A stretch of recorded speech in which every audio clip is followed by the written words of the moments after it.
Sego, I'm John Kane, and this is Resistance Radio. I want to thank you for joining me. Again, it's always great to be able to broadcast in New York City and in Washington, D.C. And as you guys kind of know, I'm a little cynical oftentimes about the special holidays and even our so-called special month. But it is National Native American Heritage Month. So I would be remiss if I didn't do a little bit of a cultural piece. So I've got my good friend ؐ joining me for the program today. And look, there's a lot of confusion about what it is to be Haudenosaunee or Haudenosaunee. And part of it has been the idea of always casting us as relics of the past, always trying to explain us as this is what we were. And I'm going to talk a little bit about how we counsel and how we're supposed to counsel, or rather, ÂDagorunDagé is going to. That's what I want to put to him is a clear explanation. Because look, I've heard lots of explanations. We've been a part of many discussions, even on this program. But Dega is one of the guys that I rely on, not only from a linguist standpoint, from his knowledge of the language, but just his background in the culture and having been so much a part of everything that we essentially stand for today. So I want to start by talking about how we counsel, which is how our governing structure was to work. Because there's a lot of misunderstanding. Everybody thinks about chiefs, or they think about clan mothers. They think about, we mistakenly refer to our system as being matriarchal as opposed to having a matrilineal side to how we designate clans and that kind of stuff. So there's a lot of confusion. But there's also a lot of confusion about how we operate, how we govern within essentially within a traditional system within a longhouse. So I want to talk about that, and then I want to kind of bring it back to who we are now, where we are now, and what we do going forward. So let me introduce my my good friend ÂDagorunDagé. He also goes by his slave name, I guess, Paul Delarone. So if you don't know ÂDagorunDagé, you may know the name Paul Delarone. You may have seen his picture posted in the post office or something like that. But anyway, let me introduce my good friend ÂDagorunDagé. Dega, thanks for coming in and sitting with me today. Always a pleasure. Always a pleasure. Well, I kind of prepped you a little bit. One of the things I want to talk about, and look, I made the trip up to ÂQuassaSnee last week. My good friend Matt, who is sitting in listening today, we made the trip up, and we always have a spirited conversation on the way up and, of course, on the way back. And one of the things I wanted to explain, or have you explain, is how we govern, how a decision is reached, how issues are addressed. And, sometimes there's confusion from one nation to another within the Haudenosaunee on who sits on what side of the longhouse and that kind of stuff. And of course, different nations have different clan makeups and that kind of stuff. But from a Mohawk standpoint, or a Gunjageha standpoint, we talk about there being the bear, the wolf, and the turtles, and there's three families within each one of those animal designations or clan designations. So let's start with the basics. When you look at a Mohawk longhouse, and of course ÂQuassaSnee comes to mind because that's where I frequent probably more than any other place. The longhouse essentially sits with the doors running on the east side and the west side. Yeah. And on the east side is where essentially one clan sits with against that east wall. And what clan sits there? That would be the turtles, what we call ρωდინιάχτου.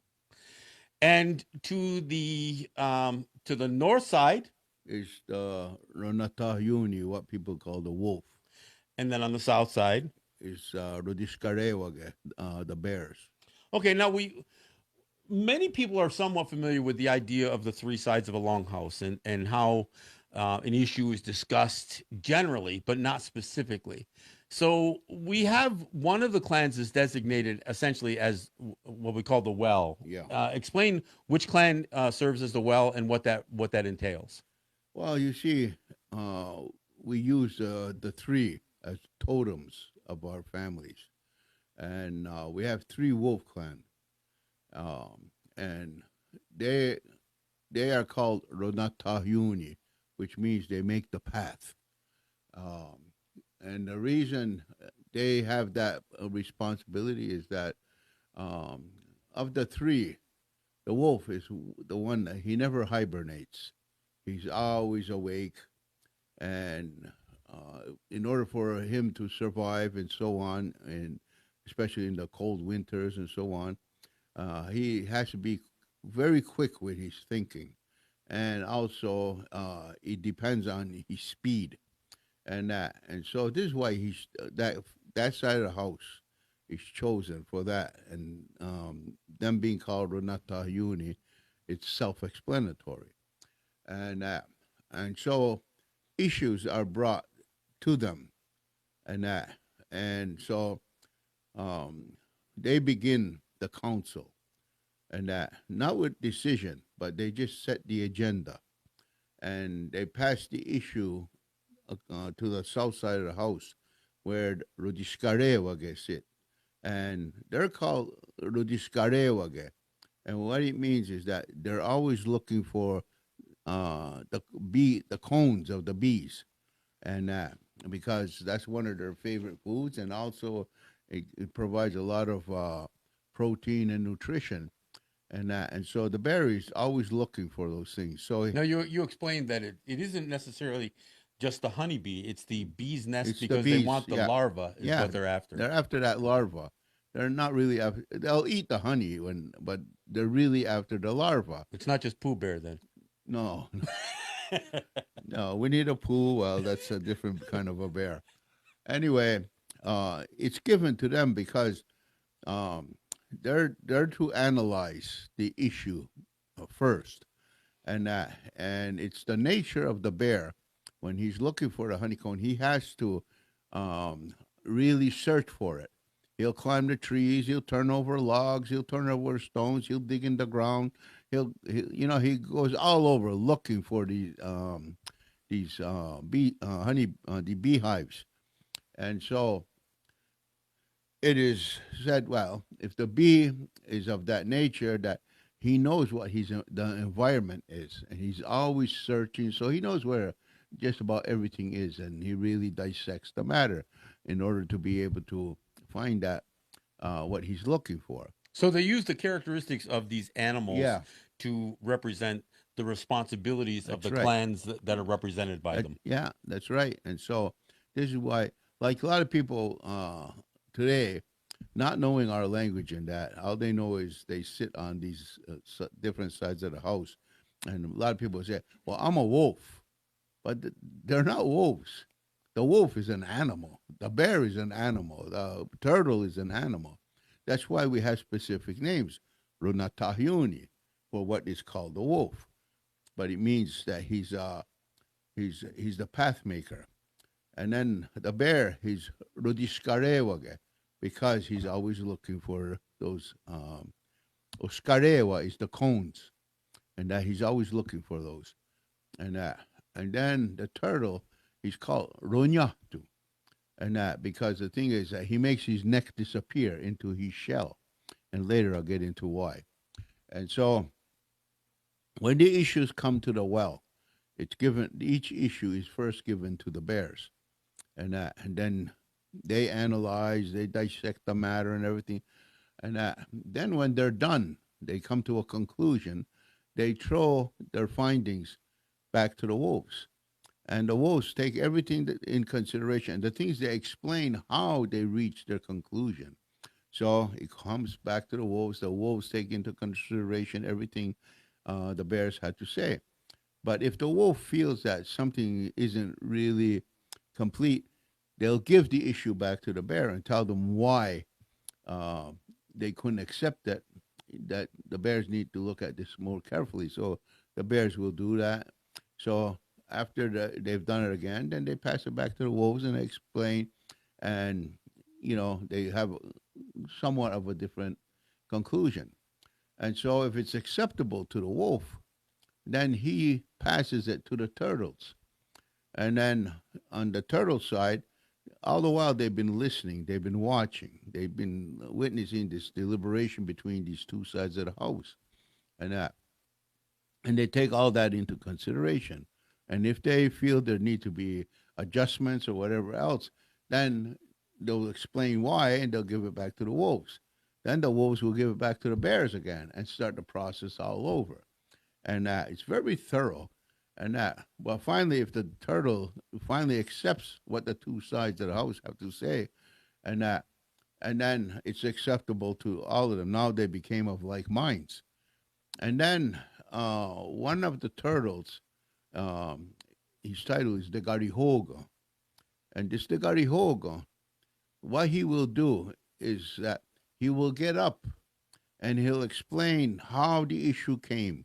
He'll explain to how the deliberation went on and how they reached their conclusions and so on. And then he'll address the people. He say, "Togo ni ziwa ni guhrodo." And is that your minds? Is it acceptable to you? And and if there's no objection, then the people give it back to the council. Then the council can ratify the decision because now they're all of like minds.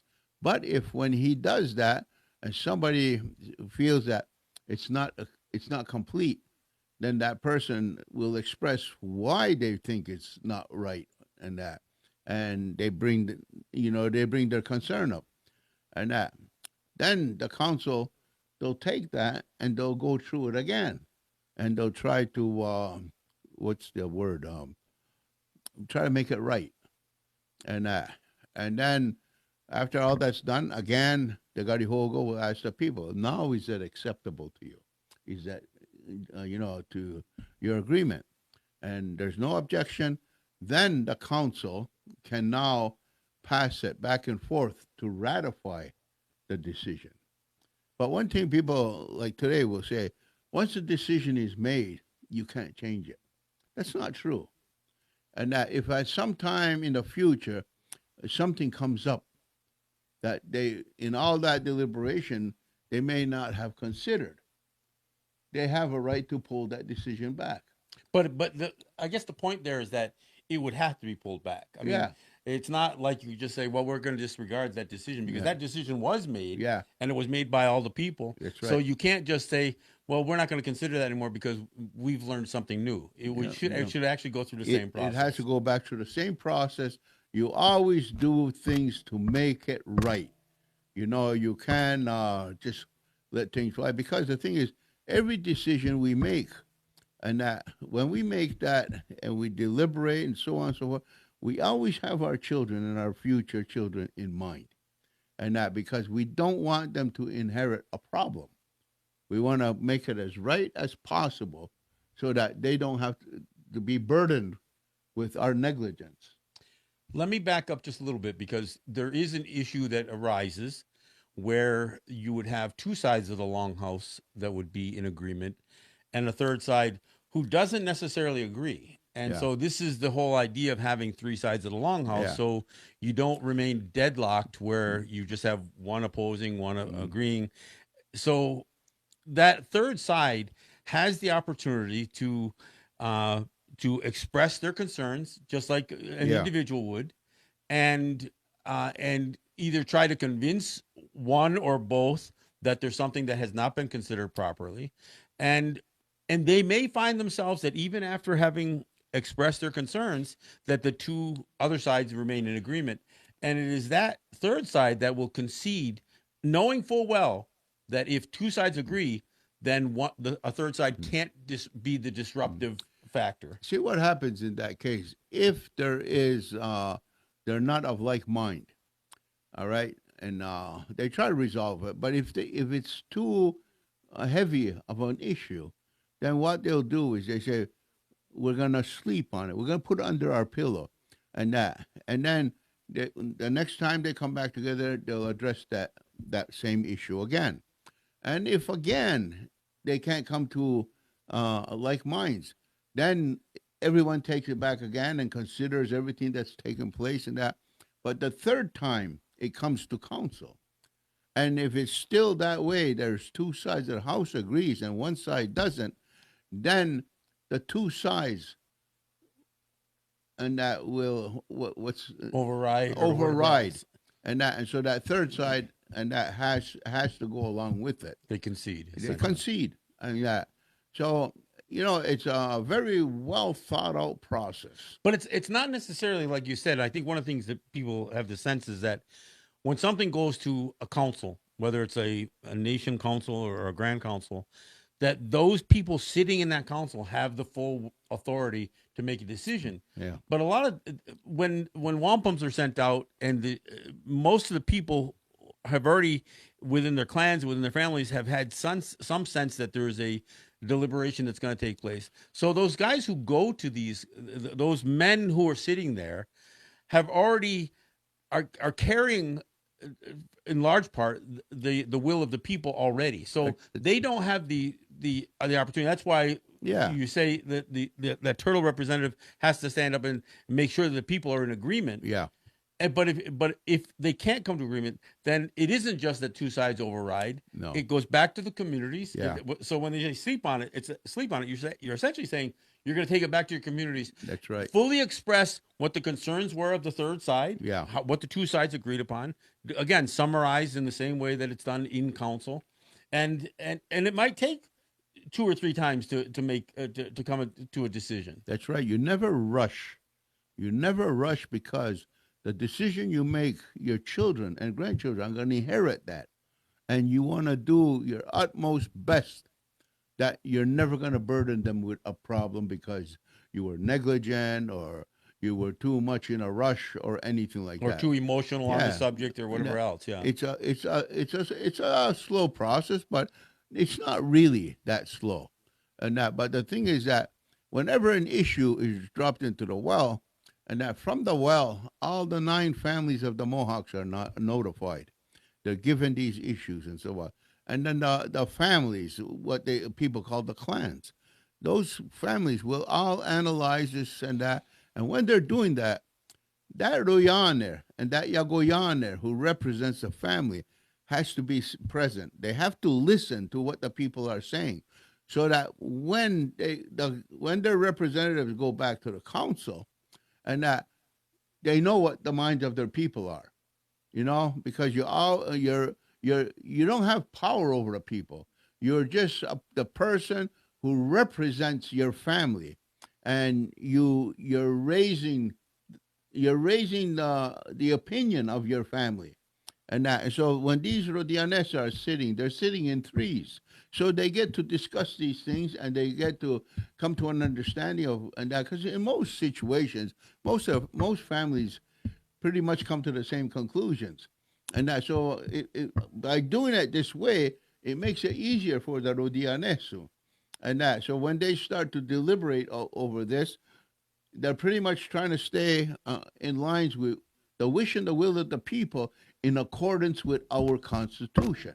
And again, not every issue rises to the need of having something go before a nation council or to a grand council. Many issues are resolved within the families, just like we would expect. So anybody who looks at this and thinks that it's so burdensome, it really isn't.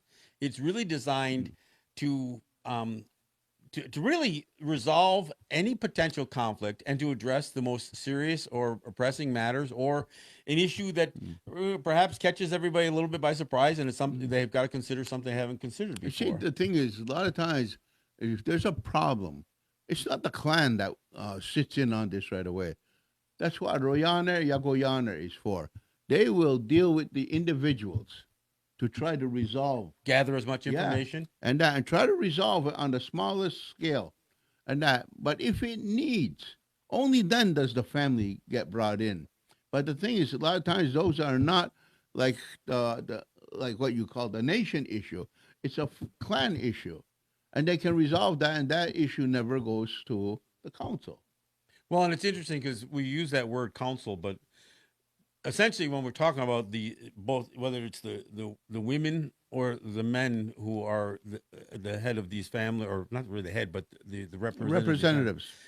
they also have, they're not just counselors in terms of being able to sit in a council, but they also have, they're put in those positions for their ability to counsel people, Yeah, to hear a problem, to offer good counsel, to offer advice. So it isn't just counsel with a C; it's counsel with an S for those who are wondering what I'm talking about. So it's this idea that they're, look, sometimes these issues may be personal, they may be yeah. really, something, deep within a family that doesn't warrant being, put out in front of the entire nation. Or I also wanted to mention that we're explaining this within within the context of doing this in a Mohawk longhouse, but all of the longhouses of the ﷺ are that operate in a similar manner with Yeah. three sides of the longhouse, Yeah. and in fact, the Grand Council operates in the same way That's right. with with again with the Onondaga sitting on the end of the longhouse, On the east side of on the the east side, longhouse.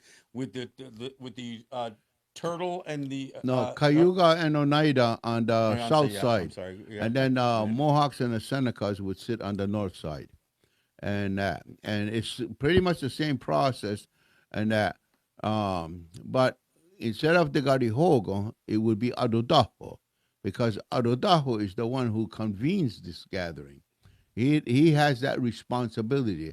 That big issues that are brought, he will look at them and decide if it warrants an issue to be talked about at a Grand Council level.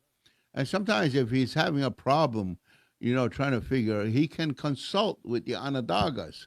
Who are on that side of that longhouse with No, him because it's Adodaho has to reside in there. in Onondaga, and the thing is, any Royane who is chosen to be the Adodaho, if he's Oneida or Seneca or Cayuga or Ganyaga, he has to go live in Onondaga because that's the center of the house, Right. and it's the shortest distance for the runners to go. Instead of running all the way from the east, running to the western door, no, they go to the center of the house. So he's there. All the issues are brought to him, and then he analyzes all of it. And then if he ever has a problem, he can consult with the Onondagas. And but the thing is, he if he decides he doesn't even want to consider what they have to say, he'll just go move forward on by himself to decide if it warrants this issue warrants the attention of a Grand Council. And he does the same thing as the Garihogo. When the council, and when he goes back and forth the same way, from north to south, and then after that he goes to the east, and that it's same as with in all the other longhouses, and then he's the one who will get up, and then he'll give it back to all the people again and ask them if they're in agreement, and if they're all in agreement, and that because what he'll do is he'll go through the whole thing, explain Summarize it all. Yep. a big summary on that, so everybody totally understands what really has been taking place, and that's his responsibility. See, one thing about Arodaho, a lot of people don't know, and they don't understand that Arodaho is about a responsibility. And the thing is, whoever is chosen to be a Adodaho, he is chosen by the 49 Rodianesu of the Confederacy. And that they will choose him. That's not a position that is chosen by the people. It's the representatives who will choose him because they will choose the one they know they can work with, that he's fair, and so on and so forth. And they're the ones that will choose him. And he could even be a sitting Royana to be chosen to fill that position. And then that Royana who vacates that position, his family we'll put a new one in, you know, and but Because essentially that position is no longer singularly associated with a clan, is what no, you're no, saying. no. And the thing, that's why I say he can come out of any of the 49 families, and this Adudaho, but But he's not necessarily a part of the Onondaga Council no, either, he's not. and that's a lot of confusion that we see No, today. That I've heard some people describe him as the head chief of the Onondaga Council, no. and he's actually a title holder. That title is essentially belongs to the entire Confederacy. It's not Yes. a Mhm. singularly Onondaga, and certainly No, not a and he's singularly to a only clan there in Onondaga because it's the location. center of the longhouse, we say. Okay, and and again, all the runners with the issues go to him, and then when he comes to the decision of the importance of these issues, and then he will send runners, and that we call them rutuapa. These runners will go to each of the territories to inform them about when the gathering is going to What be, the issue is. and what the issues are and so on, because they have to know in advance. Because you got to remember, back in the old day, we didn't have cars and all this kind of stuff. People used to walk or go by canoe to go to a meeting. So sometimes it would take them weeks to get to a gathering, and when they had the gathering, and that sometimes that took weeks, their assembly took weeks. They didn't weren't there just on the weekend. They were there for a long time, and the thing is that it has to be organized and planned and everything else, because there are going to be so many people coming. It's a big They got to event. It's they a got big to event. feed Yeah, the people and everything else. And but they also have singing and socials and yeah. dancing and all this. They have a good time and that. So there's a lot that goes into it. Nowadays, they call a grand council, and and they run out. Everybody runs out there on a weekend, and and the thing is, there's not a lot of people that go, because a lot of people don't see it the same way. Well, They and I want to talk about that, but because I do want to talk about kind of where we're at now. But the one thing I do want to emphasize is that this existed for thousands. thousands. People try to put a date to it. Oh, wasn't Yeah, that about the 1500s when this started? Look, and they try to associate it with a total solar eclipse and all this other yeah. stuff, and they try to mystify it a lot more. But this was what was the organization that came out of the ﷺ, ﷺ, and essentially reestablishing Mhm. the relationships between those 49 families. But you see, one thing I want people to understand, you know, they talk about this Adodaho as though he was a person, a man. And that's the same thing with Ayunwata. They say, oh, Ayunwata, because of a story. And see, the thing is, in our language, we call that Ogara. It's a story that was put together to pass on to the children, to teach the children. It's like many cultures around the world, they have what they call mythology. It's not something that this is exactly what happened, but the principles and the philosophy of what our ways are is what is created through this story. And it's like Ododaho. There's a big long story about Ododaho and all this kind of stuff, about him, being an evil person, all this kind of stuff.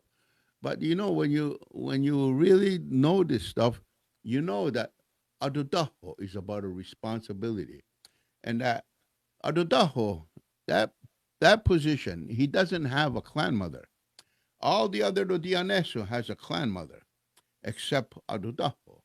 And that because his family is all the 49 families. The same way in our Mohawk Longhouse, we have a man whose position called the Ayunwes, and we call him the keeper of the house.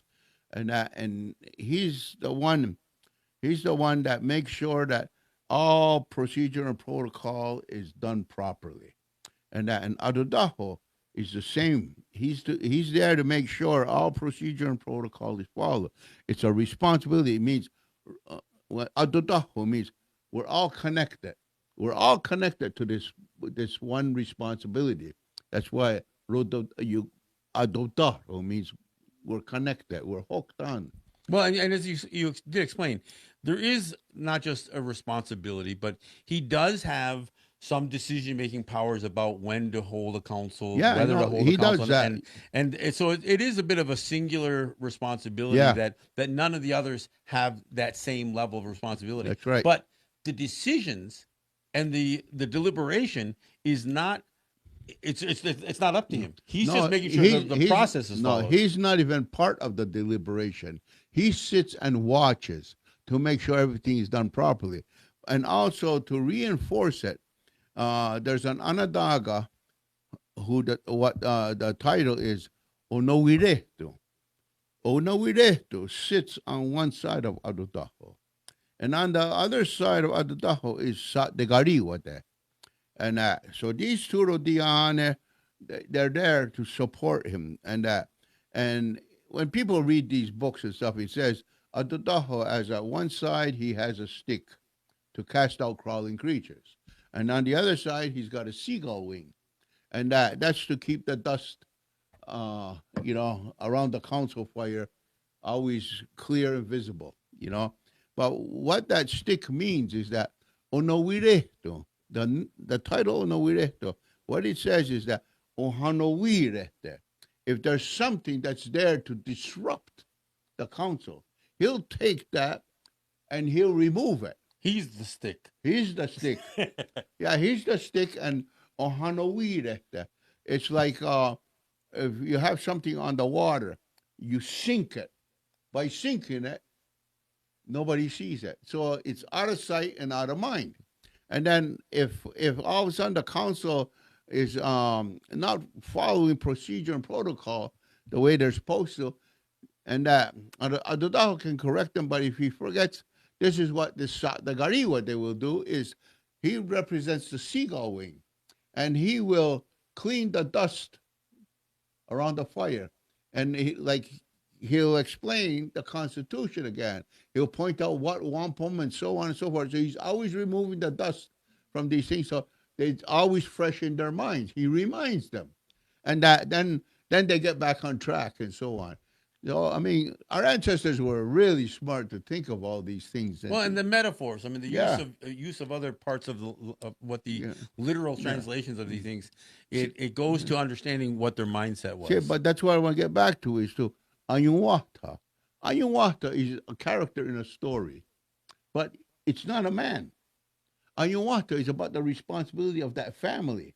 They're known as the wampum keepers, and that family makes sure that they teach the kids. Words are put into the wampum, and those children are taught everything, the words that were put into it. So when it comes time for the recitals, because every year we have to recite all the wampum to keep it fresh in the mind of the people, and so this family is the one who does like what I guess people call that a recital, and us we say a hadiat tahnodo, which is totally different than a recital.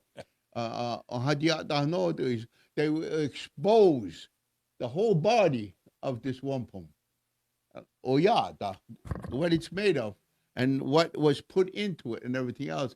So basically, they take it all back out and make the outside and the inside of that wampum understandable.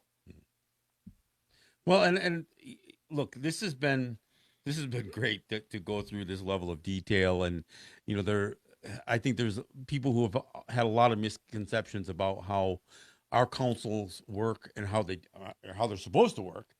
We also know that frankly, the Americans were influenced. The colonists, I should say, were influenced by that the deliberation and the process. They obviously were allowed to witness some of how we worked, and they were envious of it, and they Well, expressed that envy because they saw themselves as a people who should certainly be able to accomplish what 5 or 6 so-called uncivilized uncivilized tribes. savages could. That's what the words of I think Ben Franklin said. Yeah. Ignorant savages could Yeah. create a union that seemed indissoluble. Certainly, 13 colonies of Englishmen could do better. See, the thing is, that most people don't know that the 13 colonists, they sat under our tree for 150 years. They were listening to recitals and translations of everything we were doing.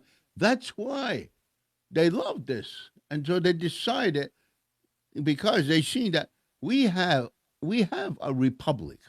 So that's why the United States tried to pattern themselves after us, and they refer to themselves as a republic, a government for the people, They rejected by the notion of democracy. by In the fact, the people. founding fathers, because they didn't Mhm. like this idea Yeah. of it being mob rule. Well, democracy came after, because the United States decided, oh no, no, even though the Constitution says they're a republic, they don't follow that. They create this new thing called democracy. And the thing is, democracy isn't that great, because all it is mob rule. And that, like back when the colonists decided they want to convince the people, the colonists themselves, like guys like Thomas Jefferson, Ben Franklin, John Adams, all these guys, they were businessmen, and they didn't want to pay taxes to King George. So they decided that this is the route they would go. So they would declare an independence from the crown, so they don't have to pay those taxes. And and so to get the people to back them up and all this stuff, they had a man by the name of Thomas Paine. He was a writer, and he would spread the propaganda. And so what he would say, basically, they're only hearing one side. And Mhm. so the people are latching onto this, so they support these guys. He's saying that, the king wants to take away their newfound liberty and this and that and everything. And so this is why they went to war. And the thing is, the king wasn't after the common people; he was after the businessmen. That's why the tea parties and all that kind of stuff happened all on the East Coast, not just Boston, all along the East Coast. But it was colonists that did it. But they dressed as Mohawks, and they went on these ships dressed as Mohawks. And the thing is that King George's soldiers were at the ports. Pretendians already. They were at the port, but they couldn't do anything about it, because they didn't have any jurisdiction or sovereignty over the Mohawk people. So the Mohawks were free to try, but the Mohawks weren't trying anything around, It because was they them. weren't the one being taxed, you know. Well, let me kind of get back where I wanted to go with this explanation. The question that always comes to mind, and then, like I said, Matt and I spoke about this on our way back from ´̓ʓʓʓ last week. It's like we're not using this anymore, and I've seen glimmers of it. I've Yeah. seen longhouses function properly and then go off the rails again. I've seen it in Onondaga. I've seen it in Oneida. I've seen it in Mohawk territories. We've seen it and I've seen it over and over again. So we get to a place, and now with the work that I do, which is oftentimes about trying to educate people about the injustices that Native people have experienced at the hands of the United States and Canada, and so I try to go through that so people understand why we need to resist. But I oftentimes get asked the question. They say, "Well, okay, if you got what you wanted, what would that be?" And I always come back to the same place. I said, that would be free and independent again, once again. Yeah. But you can't operate in a vacuum. So if you gain that independence, if we do push back on the U.S. and Canada and gain the acknowledgement of our sovereignty, or for lack of a better word, I mean, and our autonomy and our distinction, that distinction and autonomy has to come back to a place, in this place that we just spent a half hour talking about. So my question always comes back to, and it's what Matt and I discussed on our way back. How do we get it back? How do we convince? You and I aren't getting any younger. I hate to say it, but that's just the truth. So we're not getting any younger. So we have to hope that the next generation, not just our kids, but now our grandkids and younger, are going to pick up pieces of this and put it to use in a way, because look, we're going to keep pushing back. We're going to keep pushing back to the US and Canada and the states and the provinces and all that stuff. But at some point, we have to be able to govern ourselves. And if we don't govern ourselves in what is truly ours, then we're not really gaining independence. We're just mirror imaging ourselves after what the US and Canada Well, are. you have to look at, what we've gone through. One of the biggest problems is that this Constitution of ours was developed and designed through a language that is totally different than that came across the ocean. But when you stop to look at how they eroded the knowledge of our people through through religion, through residential schools, through economics by denying us our right to our own economy and limiting us on our own land. Violence, death. Let's put it And all out there. all that was done, and then one of the main things that was done was to take away our languages, and that forbidding our children to learn to speak our languages. Then things started happening, like the community I come from, and that most people stopped teaching the children the language, and the parents started trying to learn to speak English, and that's why we still speak broken English no matter what, and that. But the thing is that our children no longer had the language.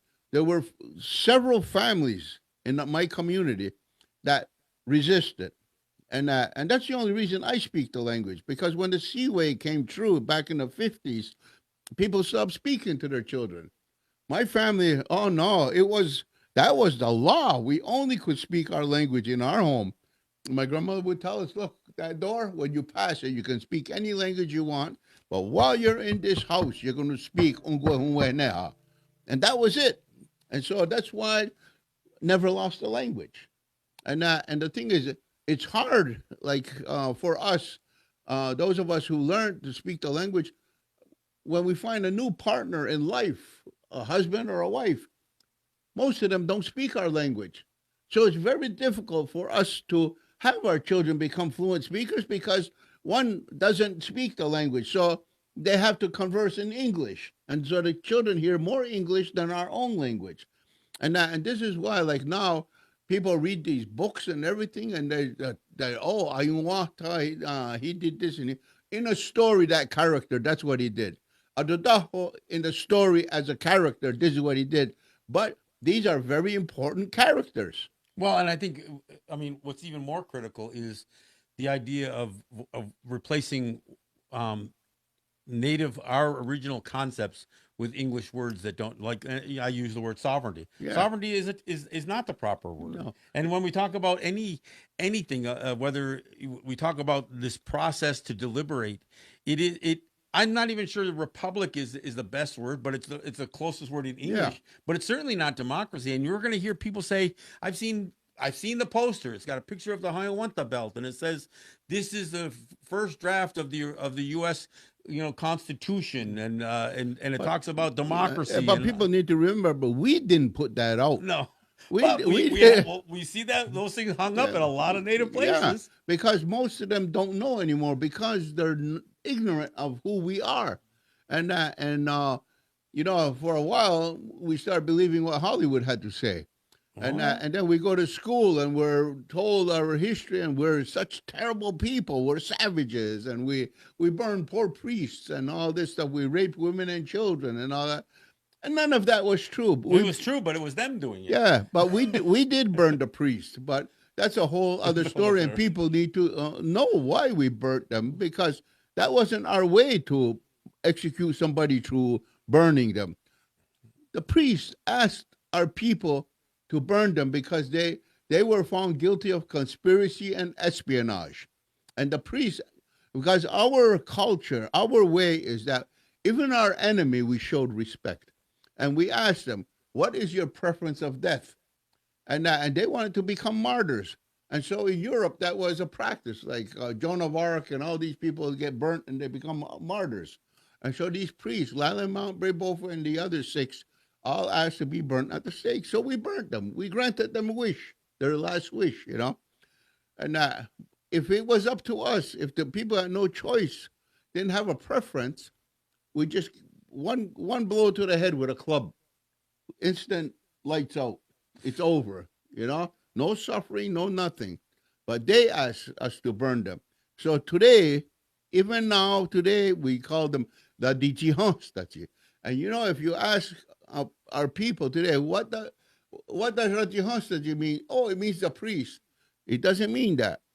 ཌηνƞန့τα is when like meat is burnt and they're just a black, like crispy, charcoal kind of left, and that. So they became the first crispy critters here in North America. they asked to be burnt, and so we granted them their Well, wish. and there's a lot of examples of language where I mean, we referred to George Washington after the Sullivan campaign as "ṕран다타가야스," Yeah, and I know that gets loosely translated, and I mean real loosely translated to town destroyer. But the thing is, and you are among the people who explained to me that no, it's much more vicious than that. that's It right. actually it's more descriptive towards the tearing away of flesh. Yeah, And it's like a rabid dog.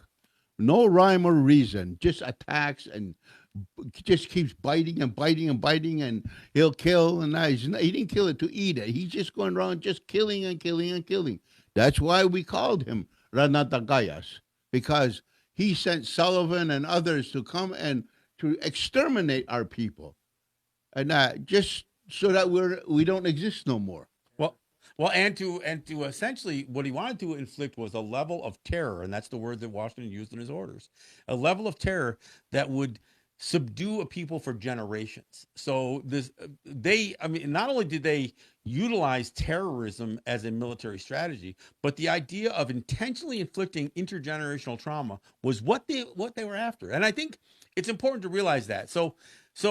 When you understand all of that and you understand the history, which is kind of where I spend a great deal of time explaining, I want people to understand that because this is all the stuff that has worked to destroy who we are. I mean, a lot of the things when we talk about, how our systems got, essentially wiped out, part of it had to do with this whole notion of male dominant culture that came from Europe.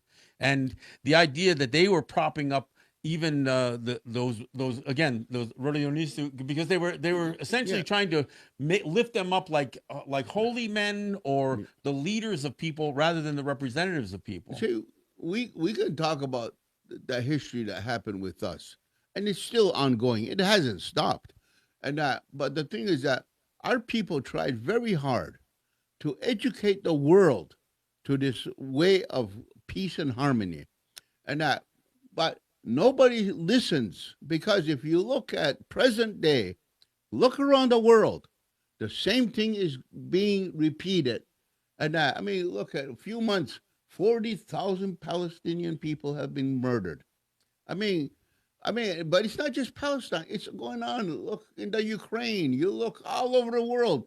People are experiencing the same thing over and over. And you think that the so-called civilized, intelligent people, Christians, no less. Christian, would have put an end to it. Yeah. But the thing is, they, those institutions, were the most responsible for what goes on. They perpetuate violence. It's going on today. Because it Way supports. back in the old days, they were creating crusades to destroy another people, another culture, another belief, and that hasn't changed. We can look at Iran, we can look at Iraq, we can look at Libya and all that. That same genocide was committed, and it's still being committed around the world. I'm going to have a friend of mine from Hawaii join me in a couple of weeks, and Yeah, there's a good she was example. she was contemplating this whole notion that even to the extent that the current generations can look back at what they tried to rekindle from Hawaiian culture, she says, why are there no female gods or goddesses? It's always male patriarchy. And I said, well, that came with Cook, that came with Well, they that's came close. Wonder Woman.